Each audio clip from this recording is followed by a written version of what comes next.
do STF, Alexandre de Moraes, então o roteiro foi posto em prática. Vamos chamar Guilherme Amado aqui com a gente, porque alguns já apresentaram até essa defesa prévia. Boa noite, querido, seja muito bem-vindo. Boa noite, Gabi, boa noite, Juliano, boa noite, Chico, boa noite, comunidade. Boa noite. Todo mundo na expectativa de saber o que o Bolsonaro vai alegar. A gente sabe que se declarar culpado ele não vai, mas eu estou curioso de saber se ele vai ser criativo, como alguns dos acusados ao lado dele foram, né? Eu quero saber dessa criatividade aí, quero que Guilherme Amado conte pra gente, né? O Ramagem foi um dos que já apresentou defesa hoje, né? A gente já tem alguns aí que já apresentaram, né, Chico? Tem o Marcelo Costa Câmara, que é coronel ou general ele? Coronel, né?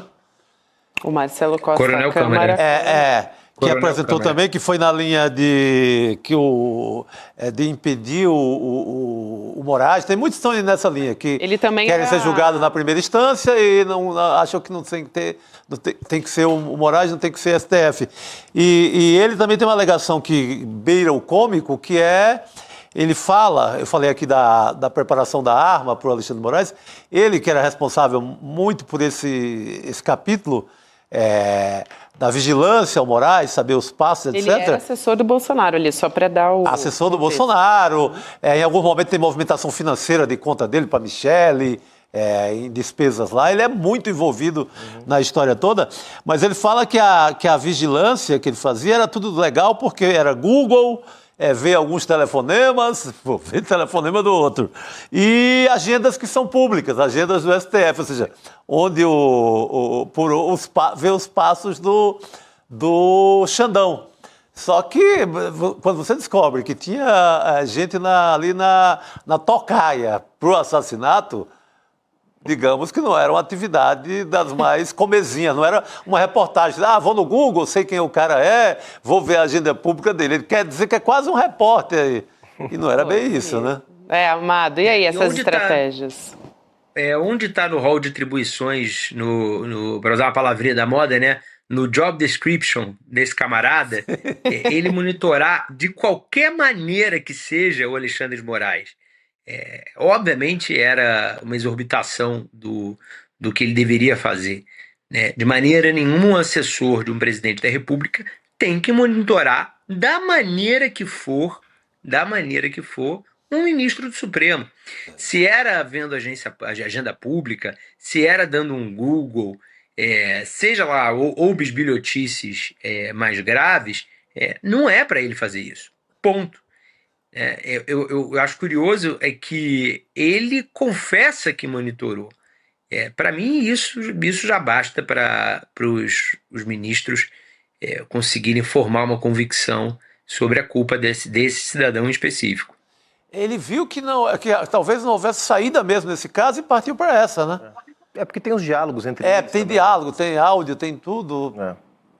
Ficava muito difícil sair. Agora, outra coisa que é interessante que eu vi foi o Bolsonaro posta hoje aquele velho áudio publicado pela revista Veja, com a conversa, seria uma conversa do Mauro Cid com um amigo oculto, não aparece o nome, nem o cara fala, ele fica em silêncio e o Mauro Cid faz uma espécie de desabafo. E no desabafo meio que insinua que está sendo forçado a dar aquele tipo de declaração. O Bolsonaro publica hoje isso no Twitter. Será que ele vai colocar esse tipo de conteúdo na defesa dele? Gui, o que você acha? Um conteúdo que o próprio Mauro Cid renegou, voltou atrás, disse que não era aquilo, porque esse conteúdo, vamos lembrar, colocou em xeque a delação do Mauro Cid, né? E, consequentemente, os benefícios penais que ele vai ter de abatimento de pena em função de ter feito a delação.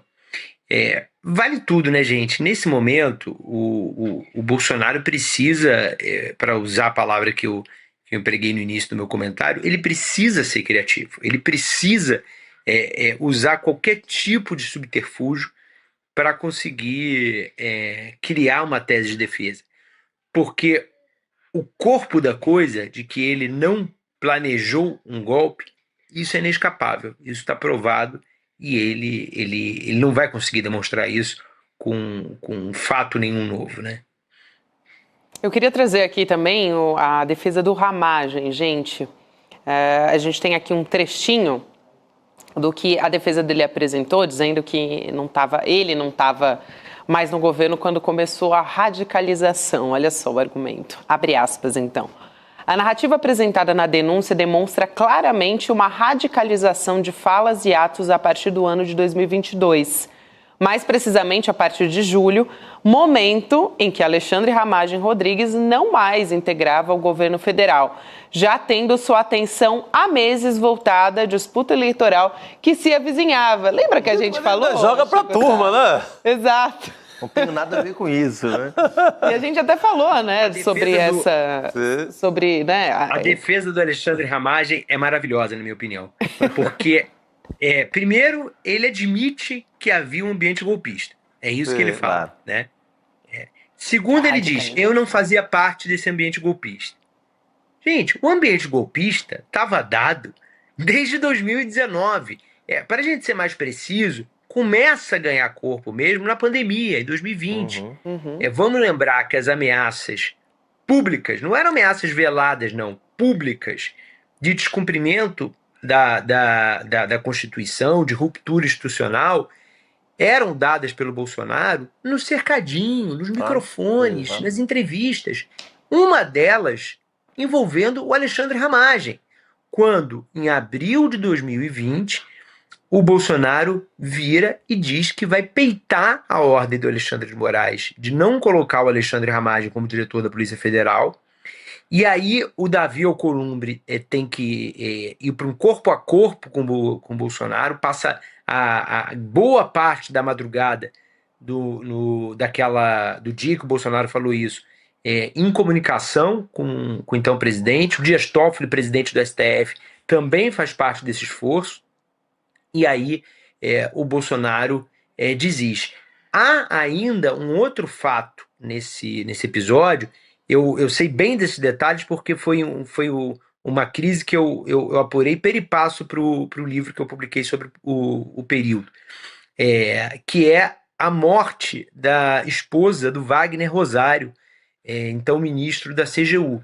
O governo amanhece no dia seguinte, uma morte trágica, com a notícia de que ela tinha morrido, e o Bolsonaro automaticamente vira atenção para isso, vai ao velório da moça, oferece solidariedade ao ministro dele, e o tema Alexandre Ramagem entra para segundo plano, e a pressão feita pelo Dias Toffoli, feita pelo Davi Alcolumbre, então presidente do STF, do Congresso, e esse fato trágico fazem com que o Bolsonaro deixe para lá a ideia do que seria um golpe. Aquilo ali seria um golpe já. Se ele não cumpre uma ordem de um ministro do STF, ali já seria um golpe. Estamos falando de 2020. E a figura central ali era Alexandre Ramagem, esse mesmo que está dizendo que saiu antes da radicalização. Ora, tem a dó, né? Teve até aquela conversa, né, do Ramagem com as advogadas... com duas advogadas dentro do Palácio do Planalto. Foi em 2020, né, Amado? 27 de agosto de 2020. Ele recebe as advogadas do Flávio Bolsonaro no Palácio do Planalto, uma reunião que estava o Heleno também. No âmbito da rachadinha, né, essa história. É pedido pelas advogadas que a BIM se envolva ali, ele já era presidente da BIM, já era diretor executivo da BIM, é pedido a ele que ele se envolva a BIM na obtenção de provas para anular a rachadinha, né, comprovar a tese delas de que o Flávio Bolsonaro tinha sido alvo de uma bisbilhotagem ilegal. Se aquilo ali não era radicalização, o que era radicalização pro Alexandre Ramagem? Pelo amor de Deus, né? Agora, Amado, nós estamos aí na expectativa de ter a defesa do Bolsonaro, mas já tem outras defesas aí que foram apresentadas. E esse bando, como todo bando de criminosos, não tem nenhuma solidariedade entre si. Na hora do vamos ver, um jogando o outro na fogueira, né? Todo mundo solta a mão de todo mundo, como está dizendo a Gabriela aqui. Então, nenhuma surpresa, né, que um bando de bandidos como esses não tenha solidariedade alguma entre si. É totalmente diferente. Em outros momentos da história, onde quem estava na resistência protegia quem estava resistindo, porque sabe que acima das suas vidas tinha uma causa maior, que era a luta pela liberdade e pela democracia. Nesse caso não tem nada disso, é um bando de golpistas. Agora, você acha que nesse processo de entrega das defesas pode vir alguma coisa? Essa do Ramagem é um salve-se quem puder, né? Não tenho nada a ver com isso, o Bolsonaro que responda pelo ambiente de radicalização. Mas você acha que pode vir alguma defesa um pouquinho mais ousada, do tipo dizendo, olha, realmente eles estavam tramando, eu não tenho nada a ver com isso, mas eles estavam tramando sim, eu até ouvi falar que tinha alguma coisa acontecendo. Você acha que na entrega das defesas alguém pode tornar a situação do Bolsonaro ainda mais delicada? Se isso acontecer, Juliano, eu acho que vai ser surpreendente, porque essa é uma informação para se negociar, né? É uma informação para procurar o PGR e falar, olha, ainda dá tempo de eu falar o que eu sei para eu tentar bater minha pena, né? Porque, e nessa hora de eu falar o que eu sei, não necessariamente essa pessoa vai ser levada a sério se ela entregar elementos que envolvam o Bolsonaro, porque o PGR está convicto da condenação, dos elementos para condenação, tanto que ofereceu denúncia. Mas ele pode entregar elementos sobre outros personagens, né? Algum desses pode chegar e falar assim, olha, isso que o Cid disse sobre o Eduardo Bolsonaro e sobre a Michele Bolsonaro foi muito mais. Eu tenho aqui isso para dar. Olha, vocês não estão considerando aqui esse general, esse almirante, esse brigadeiro, mas olha isso aqui que eu tenho para dar.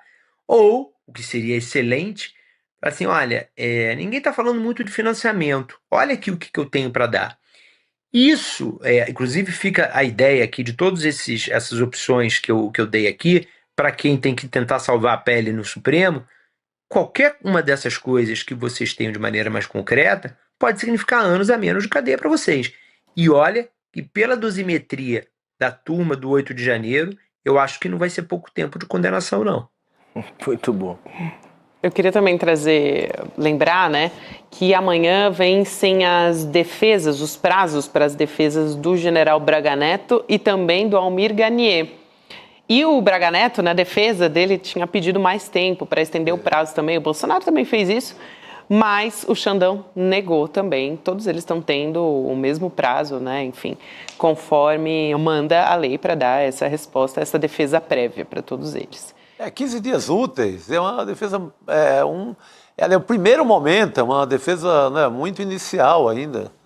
É isso, então a gente tem... defesa de fatos que já estão em domínio público, né? Então, assim, ninguém teve só 15 dias para preparar suas defesas. As defesas estão sendo preparadas há muito tempo. Agora, eu queria ressaltar aqui, a gente está falando de defesa prévia, de prazos processuais e tudo. Isso tudo que a gente está falando aqui é a prova de como é mentirosa a história deles, de que eles estão sendo alvos de perseguição ou de que a gente vive numa ditadura. Na ditadura que eles negam a existência ou de que foram coniventes, né?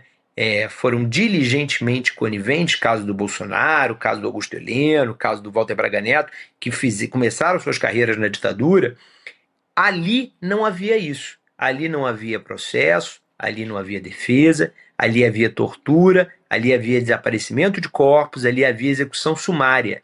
Aquilo ali era ditadura. Isso aqui que está sendo concedido a eles é a democracia. Eles estão tendo todo o espaço para se defender.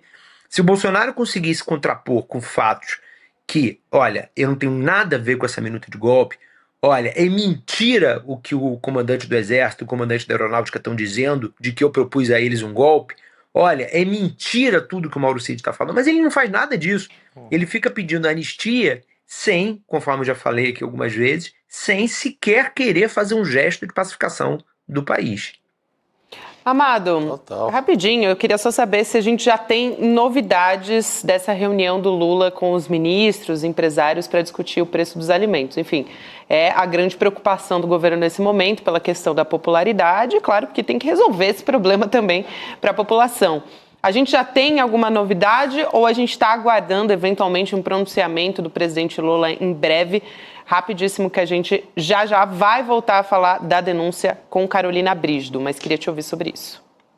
Eu já ia te chamar de Vivi, ó, é o hábito de fazer o N1. Gabi, Não, Gabi, ainda não tem nenhuma informação.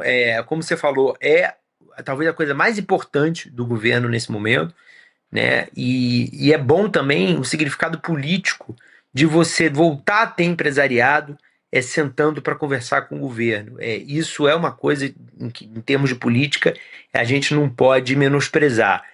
Quanto mais públicos com que o governo não vinha falando, ele voltar a falar, mais forte fica o governo e mais distensionado fica o ambiente de polarização. Muito bom. Guilherme Amado, sempre um prazer te receber aqui, meu querido.